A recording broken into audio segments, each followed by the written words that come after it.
Hi, everyone. Welcome to the Nature Conservancy's Ohio Business Unit Agriculture Team Lunch and Learn series.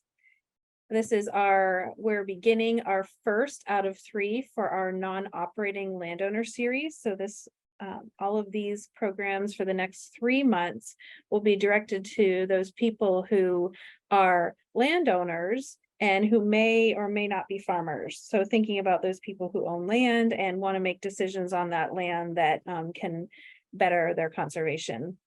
So we're going to start today. We are really excited that we have Chris Lenhart with us today.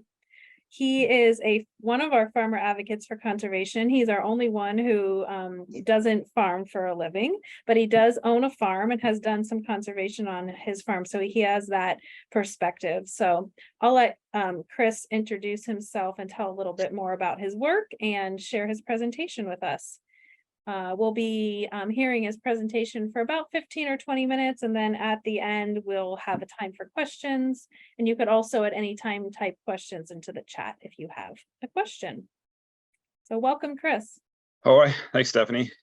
Yeah, so as Stephanie mentioned, I'm the sole kind of a non-farmer in the farmer advocate group. So we're talking about it from that perspective. I also work with the University of Minnesota as a research professor and with Nature Conservancy as a restoration scientist. And I'll just share the presentation here. And let's see. Let me know if it's good. It's looking okay from this end. Yep, it looks good here too. All right, so let's talk a little bit about why we do, land management for water quality, what you can do and where. We're focusing on the edge of the field and not the infield practices because it's non-farming landowners, you have a little more say or influence on the sort of edge of field things, not as much in the field. I go through some case studies and list some resources and wrap it up. So just starting with the why we do it, of course, the main reason is to reduce soil erosion and pollution downstream, mostly in the form of excess nutrients of nitrogen and phosphorus coming from the runoff from farmland. So there's a lot of things that can be done that we'll go through today, but it's also, besides the water quality, a lot of the practices have benefits for wildlife habitat or just native plant community restoration. And lastly, many of these practices are mostly you are getting some form of payment for them, so it can compensate what you're getting for renting the land, or in some cases can even be more. So it's not necessarily a negative thing financially for people to do it. And then just had a quote there from a ancient Greek proverb about how society grows great when old men or women plant trees whose shade they know they shall never sit in. All right. I'll just have one slide on the infield. And so you can, work with the farmers that are farming your land that you're running to on the infield practices. I'll just say that, a few of the things you can do are managing the tillage to reduce soil loss, cover crops, nutrient management. Of course, you don't have as much influence over there. The farmer kind of makes main decisions, but you can, talk to them about that and put some of that language even into like the lease. On the edge of field, that's what we're going to talk about here is there's a lot more things you can do. And since it's not immediately impacting the farming practices, it's a little, I'd say, easier to sort of initiate those as a landowner that isn't doing the farming. And this is from a document from Nature Conservancy called Leading at the Edge. This is just a document promoting these different practices you can do that are either on the edge of the field or kind of downstream or in ditches. It shows buffers, drainage, water management, 2-stage ditches, prairie strips, and a wetland. And I'll go through what those things mean in the upcoming slides. I'll just say generally the goal of these practices is to slow the movement of water that would be moving off the property, trap sediment and nutrients. And these often require, most of them require working with your local soil and water conservation district or the NRCS. Some of the vegetative ones you could do on your own. I'll talk a little bit about that, although it's recommended still getting advice from the SWCDs. So some of the vegetative practices that are at least technical, So, the idea of putting strips of vegetation at key spots, especially in the bottom of hills or next to ditches, can trap sediment and nutrients. There's different forms of these, different names for these practices. One is kind of a newer thing called prairie strips, which is basically, instead of just putting a strip of grass, kind of key spots in the field, you put a strip of prairie plants, native plants that would provide pollinator habitat and some ecological value. These don't have to be at the edge of the field. They can be at points like on a hill. If you have a hilly landscape, these are really good to break up the flow of water, prevent erosion, or slow it down and trap sediment nutrients. So these can go about anywhere. There'd be certain places would be better than others. These have really grown in popularity in the last 5-10 years. It was developed in Iowa about maybe 10 years ago. I'm starting to see them in Ohio, I think, a little bit. More common thing is the vegetative practices, just riparian buffers. Basically just putting a strip of vegetation next to the creek, ditch, or lake or pond to prevent sediment and nutrients from getting into them. And so this is probably the most widespread kind of edge of field practice we have. They are pretty effective at a lot of things. They can especially good at removing the solid sediment. If sediment runs across them, it tends to remove it pretty well. The problem with them is if you have the tile drain, the subsurface pipes that drain the farm fields, going underneath, then the dissolved pollutants like nitrate will just kind of run right through. So you kind of want to pay attention to that. And but they help stabilize the banks. They also provide some habitat. You can do them as trees or grass. Grass is easier to establish. They are often in, if you're enrolled in a government program like Conservation Reserve Program or something like that, they're often a contract of 5 or 10, 15 years. And so somebody will, some people prefer to have them in grass so that they can then, put them back in farming. You can do trees, which are perhaps more permanent, different habitat. There's a lot of forested buffers around too, especially in eastern US. We have some of the forested buffers on our farm in Defiance County too as well. I'll show some of that in a case study later on. All right, yeah, so those are some of the vegetative practices, and there's things you can do in the ditch. There's this thing called a two-stage ditch, where instead of having this like kind of steep entrenched channel, you excavate out a flat bench area, creating a little floodplain that'll help store water, remove sediment and nutrients. It helps improve some of the stream ecology by providing something more like a natural stream on the bottom that can even meander down there. So it's good for water quality. You have to remove a little land. It requires a little more design and funding. So they're not as commonly done, but in certain cases, there's really good places to put these. There's been a lot of these done, and Indiana and Ohio has been some of the leading places in the country. This was actually developed in Ohio by people at Ohio State, and then it spread around. Similar to that, I'm showing one here because this is something we did in Minnesota. It's not a kind of recognized, they call best management practice, which is sort of the official practices approved by the agencies. But this is just putting an area to store water on a ditch where you have a sharp angle at 90-degree bend, because that around that corner, they're not using all that space for farming. So it's just, if you would excavate that out, like it's showing on the right here, you can actually create an area where you can store some floodwaters, remove sediment and nutrients, more than you would get from just a straight, steep ditch bank. And so this is something you can do, and and not sort of minimize the land taken out of production with something like this.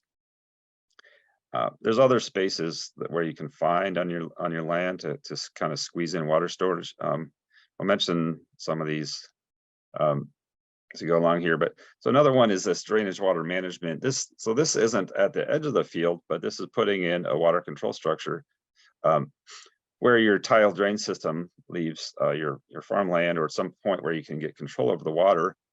So it's just a little water control structure put on your, the main tile leaving your field, and it holds back water in the spring when you're not farming, when the farmer isn't farming, and and so it reduces the loss of water nutrients off your site. And then when they start to do the crop growing, they can drain it out and get all the drainage they need. But It prevents a lot of unnecessary movement of nitrate and other pollutants downstream, especially in the spring when you're not, farming anyways, or in the fall or winter. And there's a lot of the around our land in Defiance. I've seen a number of these, a handful of them. So I think there's been a fair number of these done in Defiance County, anyways. And then another one you can do, which is certainly less common, but probably has bigger benefits, is restoring wetlands. They have bigger benefits because you can hold an awful lot of water in a wetland, so it'll store water, reduce downstream flooding, reduce sediment and nutrients. These can look like a lot of different ways. This is a restored marsh that I worked on in Minnesota. As you can tell, this thing holds a lot of water, which is great for flooding and flood control and water quality. But it's hard to find many landowners willing to take out that much land, a whole 40 or 80 acres. So an alternative is edge of field treatment wetland that we designed and developed in southern Minnesota. This one's only half an acre, and only about a quarter acre is taken out of production, and then it treats a whole couple of farm fields. I think about 40 acres, maybe one field divided by a road. And that's been very beneficial. Doesn't take as much land out of production. It takes a little more creative thought and design about planning where you're going to put it, and kind of fit it in the spaces that aren't being used as much. All right, so those are just the kind of list of the practices. And then I was going to do this case study of our farm, which is St. Michael's Ridge, northeast Defiance County. We have about 110 acres. It's about half farm and half conservation area. We've enrolled it in various programs over the years. We have land that was in Conservation Reserve Program, Wetland Reserve Program, and this Conservation Reserve Enhancement Program, which was a thing to help protect Lake Erie, a special program. As our land drains, eventually, right, to the Maumee River between Defiance and Napoleon.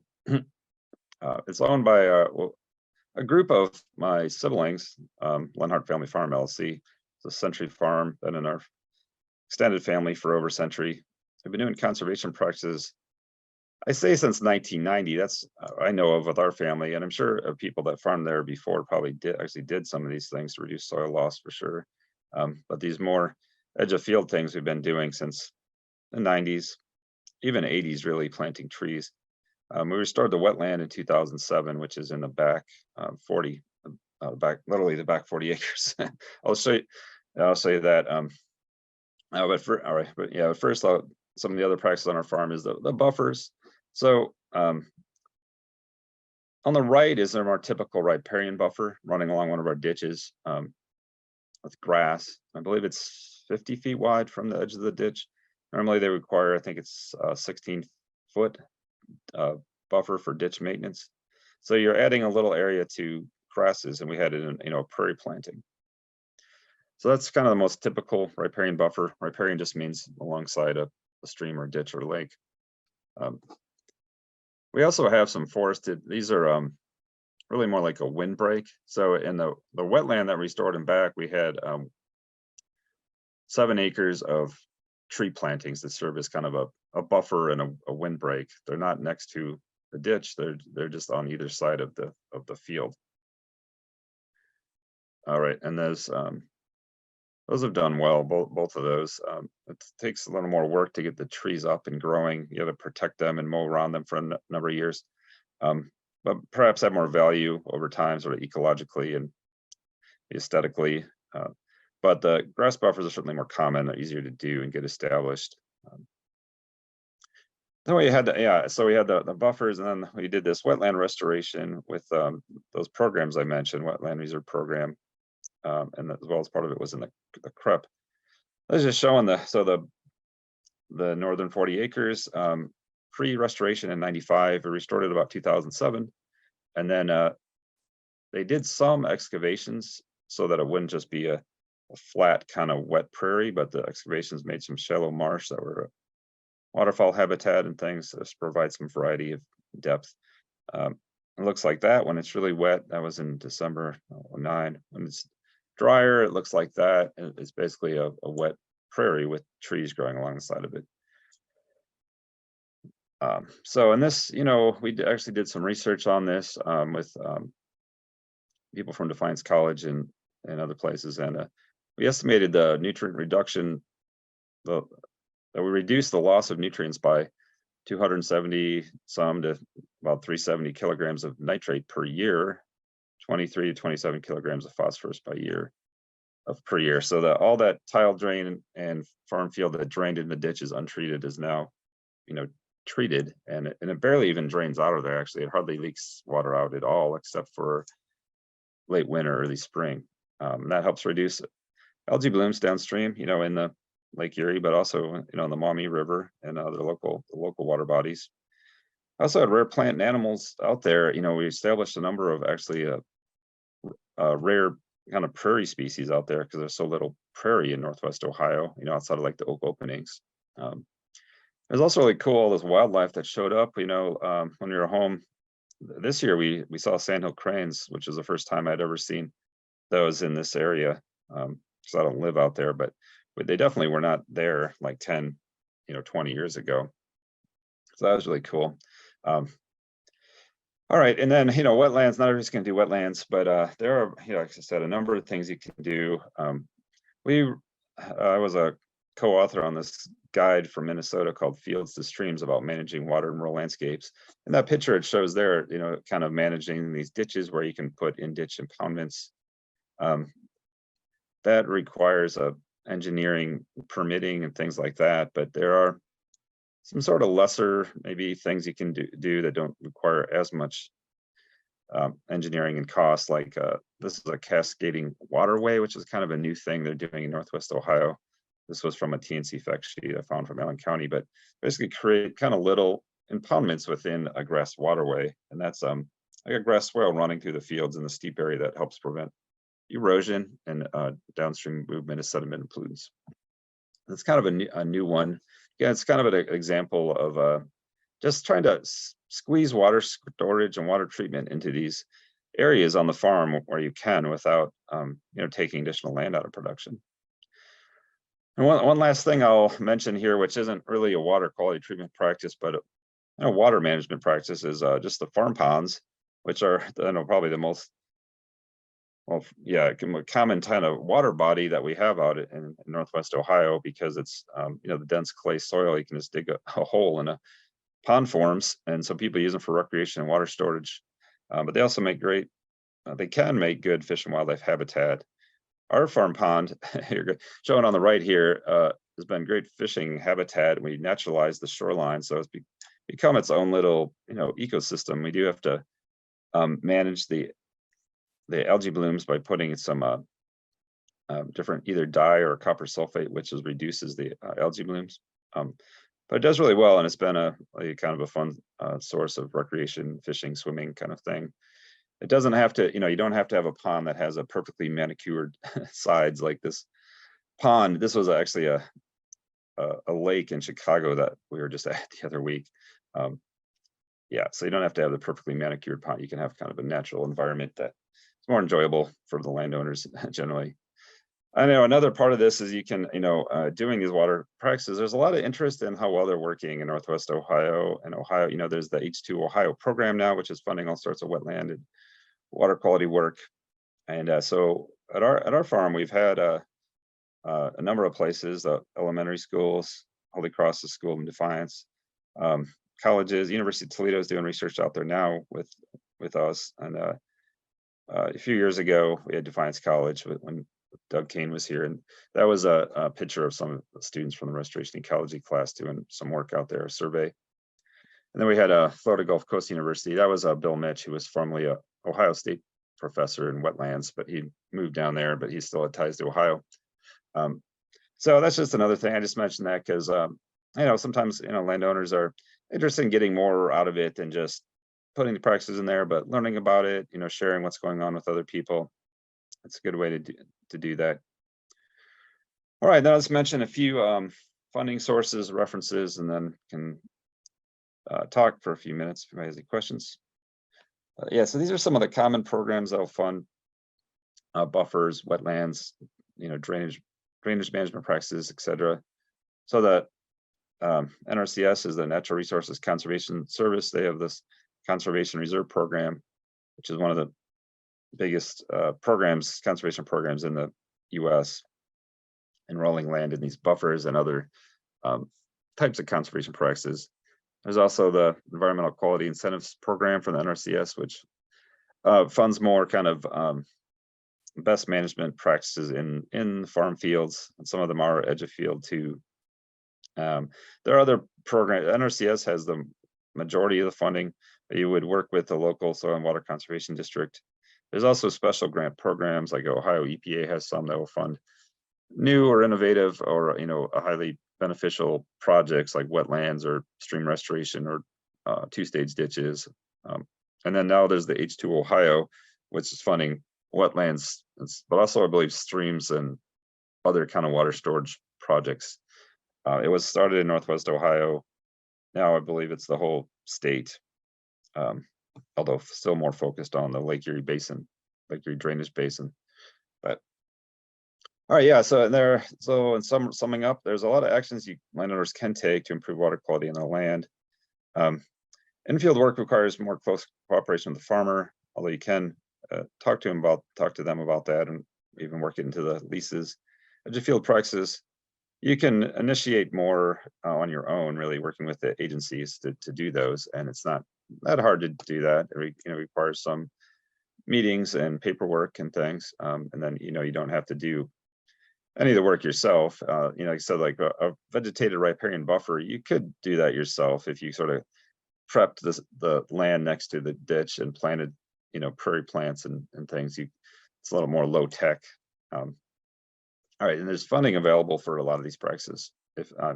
For all of these things, sometimes there's a little bit of a wait for some of the things, but generally there's a lot of funding for all these practices, especially in Northwest Ohio, because of the interest in cleaning up Lake Erie.